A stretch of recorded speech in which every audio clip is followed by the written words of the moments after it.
From Washington, D.C. to the heart of America, welcome to Mark Alford's America. I'm Freshman Congressman Mark Alford, and I believe in America. I believe you, and most importantly, I believe that our best days are still ahead of us. You know, each week we take you to D.C.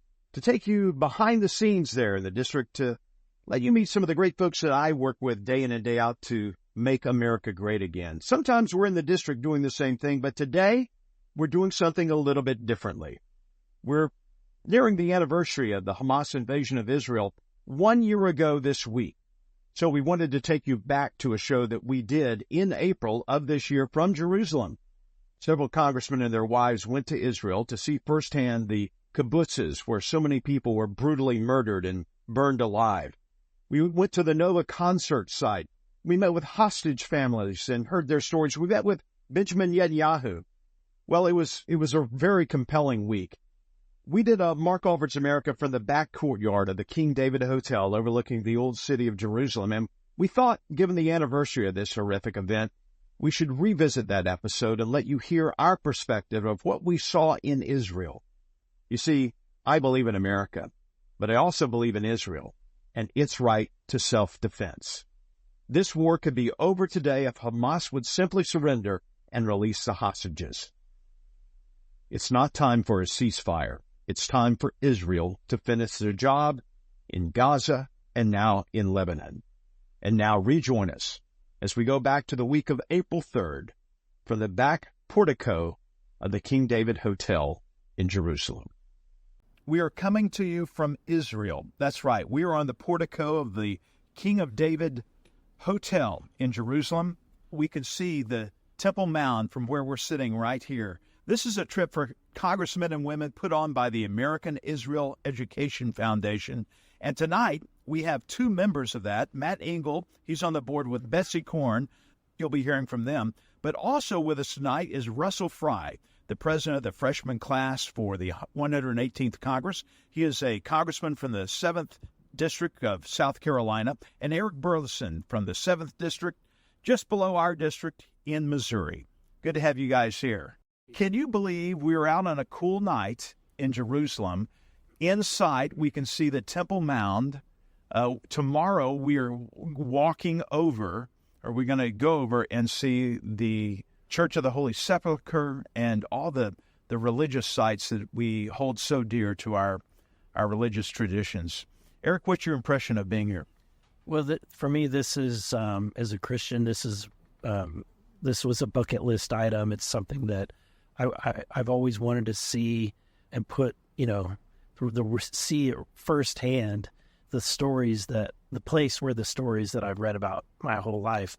But more importantly, now that as a lawmaker, I think it's important that we're here given the geopolitical situation. And we have had unbelievable meetings that I think we'll touch on that are life-changing meetings about what's happening in Israel.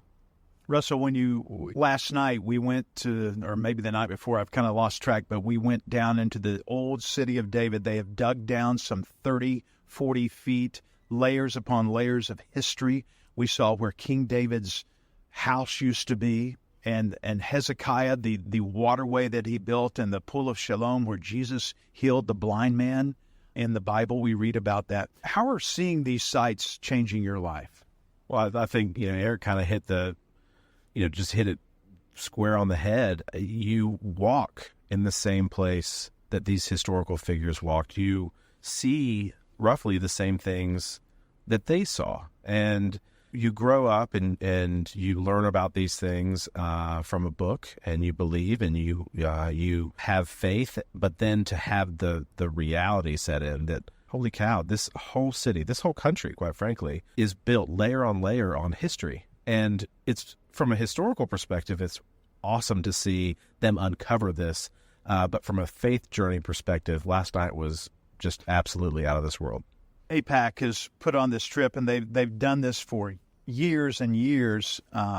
It's something we've looked forward to coming on for some 15 months now. Originally, Kevin McCarthy would come on these trips, and we were supposed to do this earlier on, and then, of course, he had some job issues. He's no longer the Speaker of the House, but he was so excited about bringing us on this trip. That's all he could talk about, and I think we kind of miss him this time around.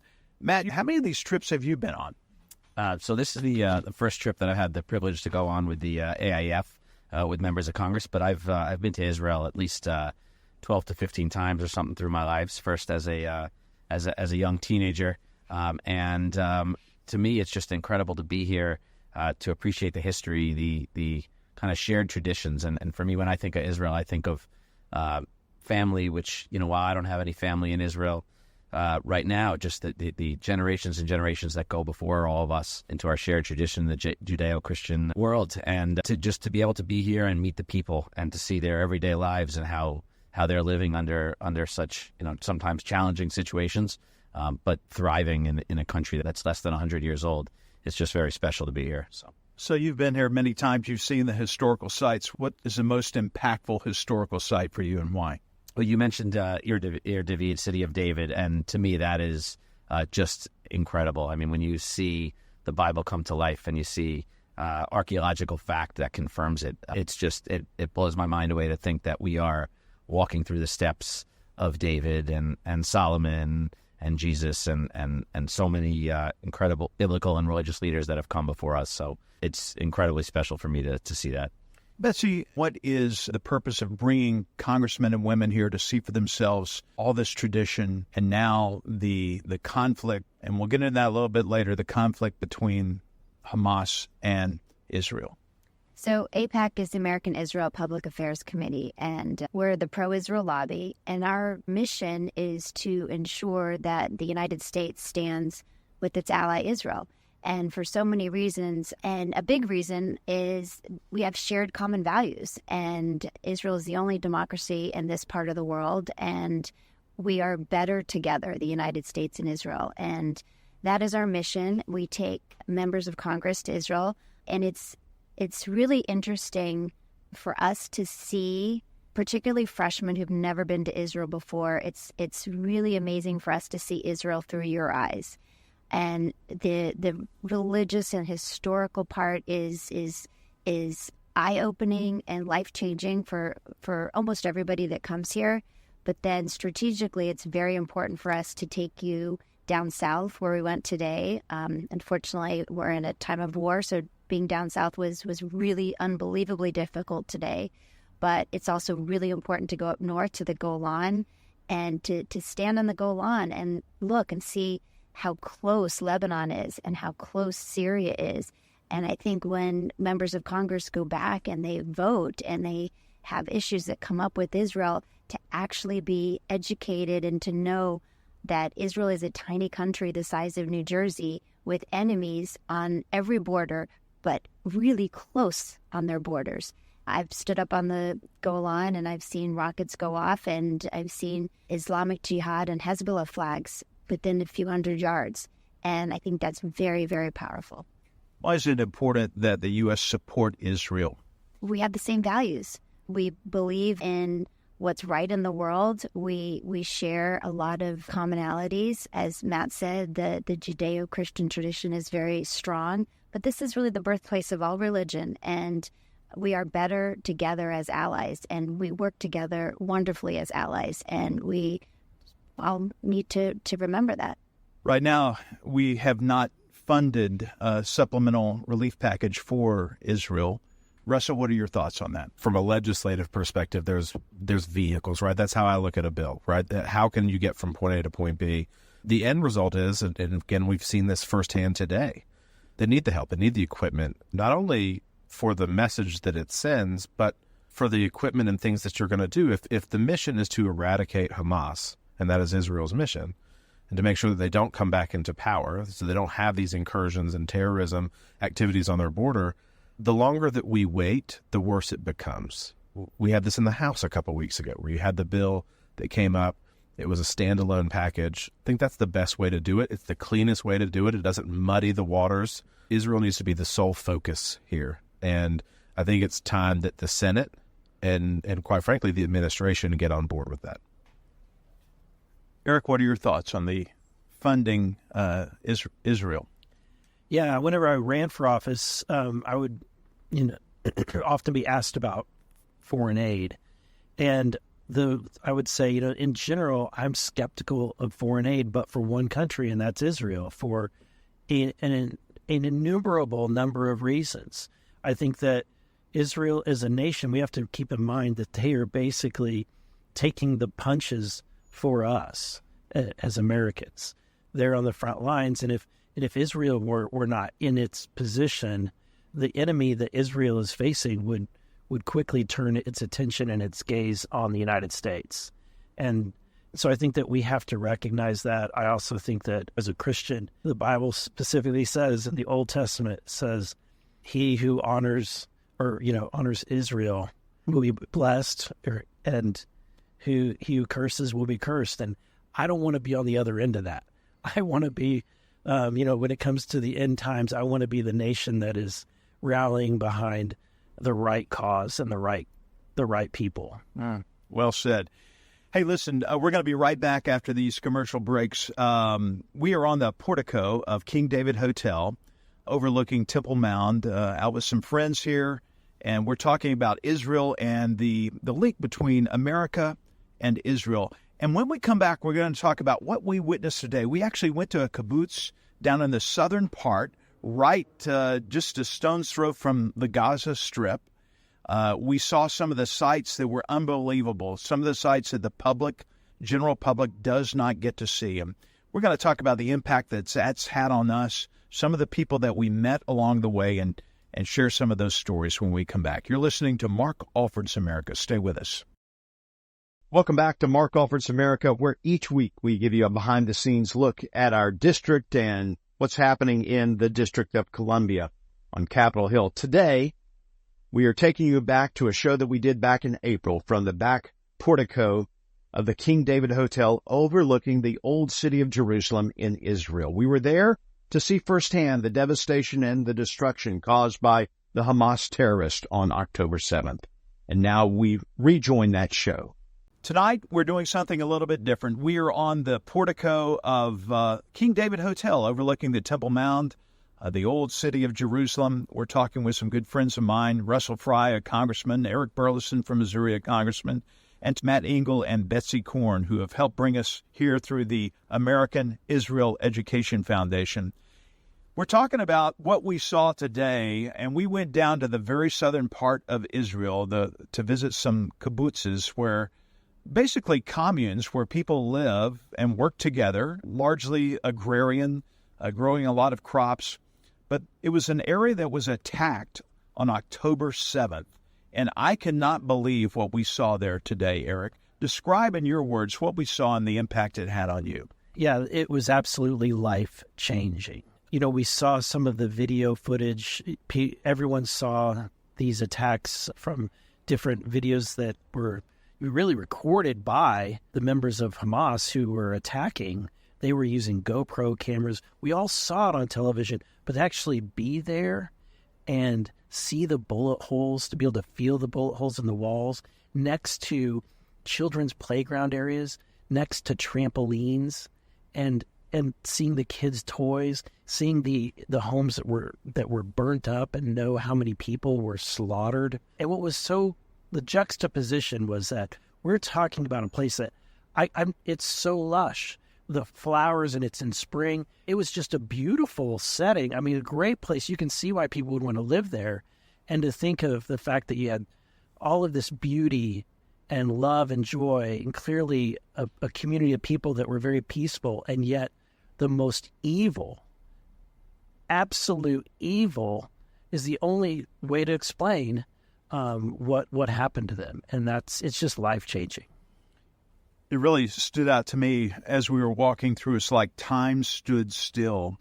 That morning on October 7th, the toys were still there where the children had left them. The laundry was halfway out of the laundry basket where someone was doing laundry, and the terrorists had come through the fence, cut their way through, and gotten into this kibbutz to murder, to rape, to pillage innocent Jews on that day. Russell, what impact did that have on you, seeing what we did today? Yeah, thanks for the question, Mark. I think for me, when I first arrived, it was just empty.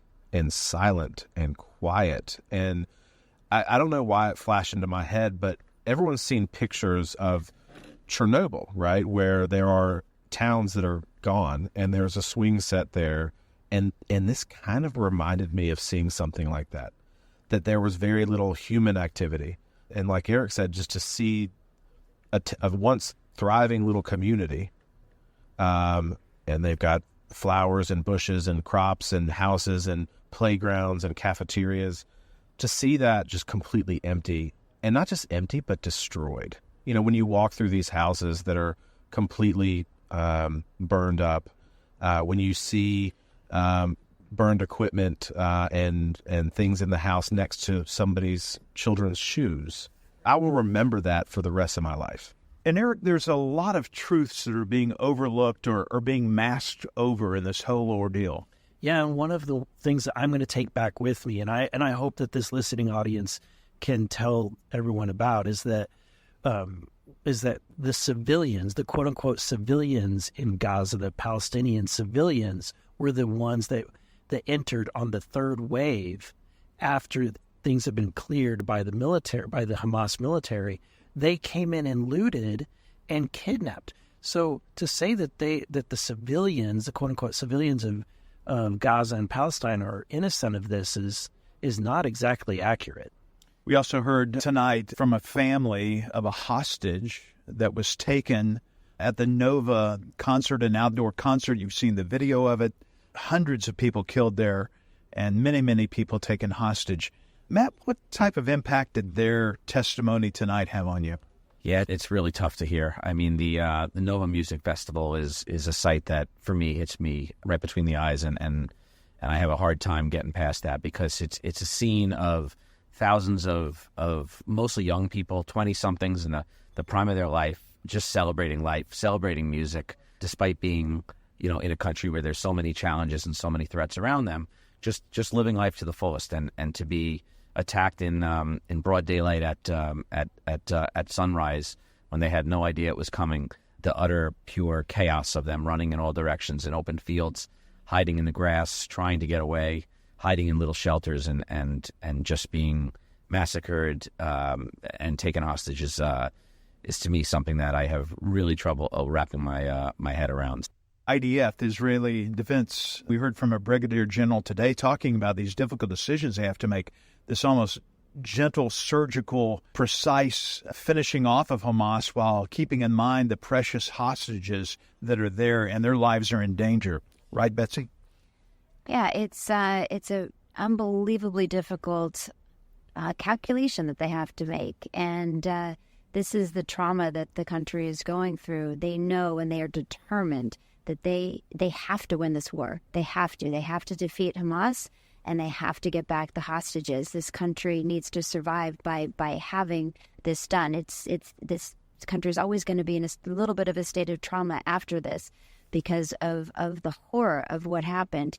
But we've also seen with everyone that spoke to us today, even those who experiences trauma very personally, and everybody in this country has experienced this trauma personally, but there is a resilience in this country that they are going to succeed, and they are going to not just get back to normal, but get back to a better place. And that's the only thing that gives me any hope and any faith in what's to come is I do believe that we are all going to get through this together. And I'm so appreciative of everyone who's coming to this country to show their solidarity, to bear witness, and particularly to all the members of Congress who are with us today, who are taking time out of their very, very busy schedules and are taking what they've learned this past few days and in the next couple of days, and are going to go back and be able to talk about this with their constituents and with the press and with everyone who is going to be talking about this, which is very meaningful to all of us and very, very important. Well, thank you to our guests, Matt, Betsy, Eric, and Russell. Thank you for making this a memorable evening out here on the portico of the King David Hotel, an historic building in its own right. Look, folks, we've got to stand behind Israel. Israel must eradicate Hamas. This could all be over tomorrow if Hamas would simply release the hostages and surrender. Case closed. Hey, thanks for listening to Mark Alford's America. I know this has been a little heavy of an episode, but it's something we need to talk about and keep talking about until those hostages are freed. Appreciate you being with us. Love you guys. Hey, thanks for joining us for Mark Alford's America. We'll talk again next week. Until then, remember, I believe in you. I believe our best days are still ahead of us as a nation. I believe in America.